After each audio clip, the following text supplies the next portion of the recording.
The Book of Art for Young People by Agnes Ethel Conway and Sir Martin Conway. Please like this video so that more people have access to this content. Enjoy and also follow this channel to see other videos about art. Chapter 13. Reynolds and the 18th Century. The painting discussed in this chapter is The Duke of Gloucester by Sir Joshua Reynolds. Hitherto we have travelled far and wide in our search for typical examples of the beautiful in painting. We went from Flanders to Italy, from Italy to Germany, back to Holland, and thence to Spain.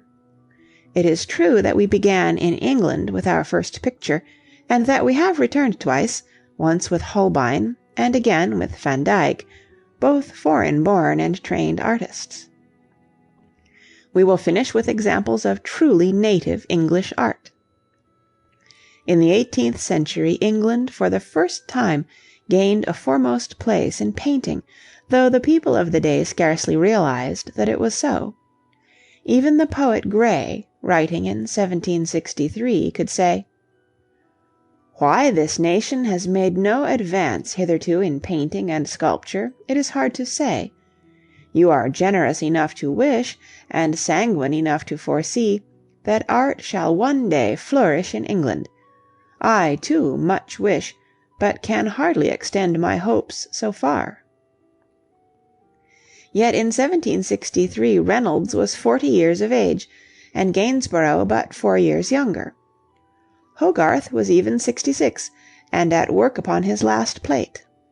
Although hitherto the best painting in England had been done by foreign artists, such as Holbein and Van Dyck, yet there had always been Englishmen of praiseworthy talent who had painted pleasing portraits.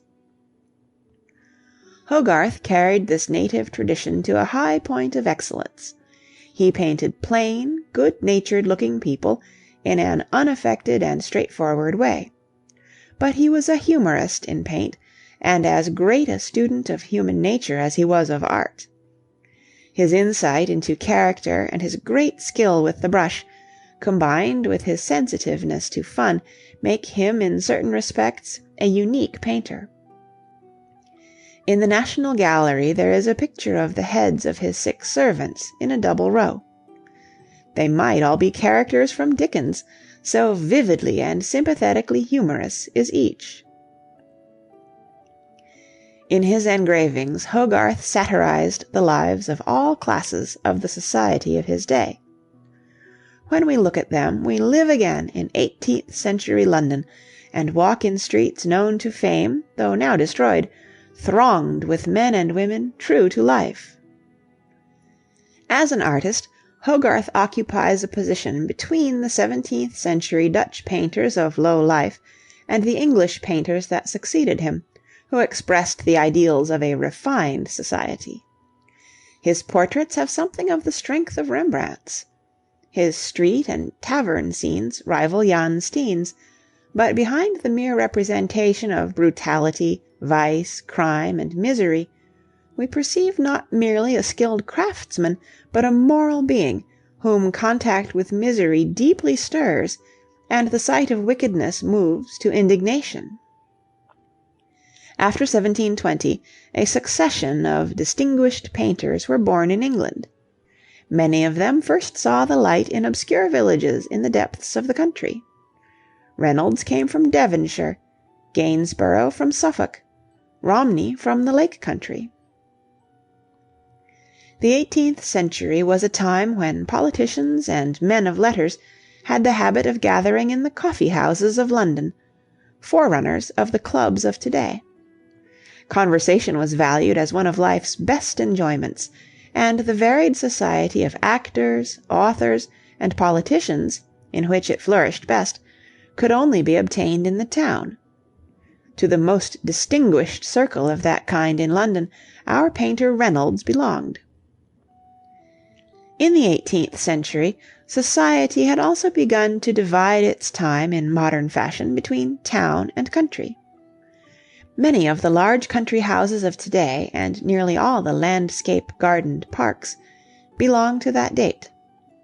Nevertheless, it was a time of great artificiality of life. The ladies had no short country skirts, and none of the freedom to which we are accustomed. In London they wore long powdered curls, and rouged, and in the country, too, they did not escape from the artificiality of fashion. Indeed, their great desire seems to have been to get away from everything natural and spontaneous. The artificial poetry of that time deals with the patch-boxes and powder-puffs of the fashionable dames of the town, and with nymphs and Dresden china shepherdesses in the country. Even on Reynolds' canvases the desire to improve upon nature is apparent. In his young days he painted the local personages of Devonshire. Then he made a journey abroad, and spent 3 years in Rome and Venice. On his return he settled in London, and the most distinguished men and women of the day, and their children, sat to him. It seems that he would have liked his lords and ladies to look as heroic or sublime as the heroes or gods of Michelangelo. Instead of painting them in the surroundings that belonged to them, as Holbein or Velasquez would have done, he dressed his ladies in what he called white drapery, a voluminous material, neither silk, satin, woolen, nor cotton, and painted them sailing through the woods. The ladies themselves liked to look like nymphs, characterless and pretty, so the fashion of painting portraits in this way became common. The pictures are pleasing to look at, although so artificial, and after all it was only full-length portraits of ladies that Reynolds treated in this way. They were a small part of his whole output. But he and Velasquez worked in a totally different spirit. Velasquez made the subject before him, however unpromising, striking because of its truth. Reynolds liked to change it on occasion into something quite different, for the sake of making a picture pretty. Nevertheless, his strength lay in straightforward portraiture, and in the rendering of character.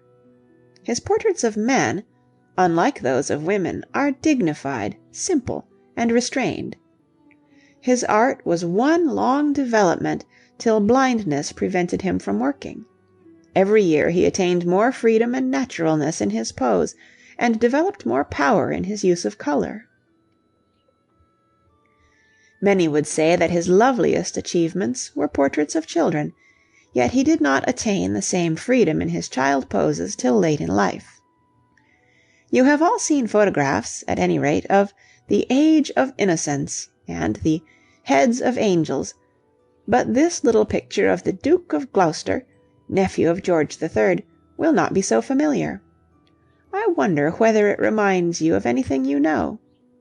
It reminds me of Van Dyck. The little Duke stands with an air of importance upon the hillside, which is raised above the eye of the spectator, as Velasquez raised the ground beneath the pony of Don Balthazar Carlos. There is no mistake about the child being a simple English boy, with a nice chubby face and ordinary straight fair hair. But he is a prince, and knows it. For the sake of having his picture painted, he poses with an air of conscious dignity beyond his years. He sweeps his cloak around him like any grown-up cavalier, and holds out a plumed hat and walking-stick in a lordly fashion. The child is consciously acting the part of a grown-up person, which only emphasizes his childhood. But the air of refinement and distinction in the picture comes straight from Van Dyck. As you look at the portraits of the Duke of Gloucester and William II of Orange side by side, it may puzzle you to say which is the more attractive. Van Dyck has painted the clothes in more detail. A century later Reynolds has learnt to paint with dash, though not with the mastery of Velasquez. The effect of the cloak of the little Duke, its shimmering shades of mauve and pink, is inimitable. It tones beautifully with the background, varying from dull green to brightest yellow. The background happens to be sky, but it might as well have been a curtain, as long as its bit of color so set off the clothes of the little Duke. When Reynolds painted children he delighted in making them act parts. Even in the Age of Innocence, the little girl is looking how very, very innocent. He painted one picture of a small boy, Master Crewe, dressed to look like Henry VIII, in the style of Holbein. With broad shoulders and a rich dress, he stands on his sturdy legs quite the figure of Henry. But the face is one beam of boyish laughter, and on the top of the little replica of the body of the corpulent monarch, the effect of the childish face is most entertaining. When Reynolds puts away his ideas of the grand style of Michelangelo to paint pictures such as these, he is entirely delightful. He sometimes painted Holy Families and classical subjects, but the more the spirit of medieval sacred art has sunk into us, the less we can admire modern versions of the old subjects. The sacred paintings of the Middle Ages owe some of their charm to the fact that they do not make upon us the impression of life. In Reynolds' Holy Families, the mother and child are painted with all the skill of a modern artist, and look as human as his portraits of the Duchess of Devonshire and her baby. It is no longer possible to think of them as anything but portraits of the models whom Reynolds employed for his picture. Another method that modern artists have sometimes adopted in painting sacred subjects is to imitate the faulty drawing and incomplete representation of life which are present in the art of the old masters. But this conscious imitation of bygone ignorance beguiles no one who has once felt the charm of the painters before Raphael. Reynolds' great contemporary, Gainsborough, has been called a child of nature. He would have liked to live in the country always and paint landscapes. He did paint many of his native Suffolk, but in his day landscapes were unsaleable, so he was driven to the town and to portrait painting to make a living. Less than Reynolds a painter of character, Gainsborough reproduced the superficial expression of his sitters. But he had so natural an eye for grace and beauty that his portraits always please. He did not attempt Reynolds' wide range of subjects or the same difficulties of pose. Of Reynolds he said, "How various he is!" But his admiration did not make him stray from his natural path to attempt the variety of another. Reynolds, equally admiring, said of him, "I cannot make out how he produces his effects." Perhaps Gainsborough did not know either. He does seem to paint by instinct, and successive pictures become more pleasing. Buoyant in his life as in his art, his last words were, "We are all going to heaven, and Van Dyck is of the company." Another great contemporary painter was Romney, whose portraits of ladies are delightful. Figured as nymphs, too, they are so buoyant, with bright expressions and wayward locks, that one wishes he had depicted in their faces a soul. All over England and Scotland, portrait painters flourished at this time.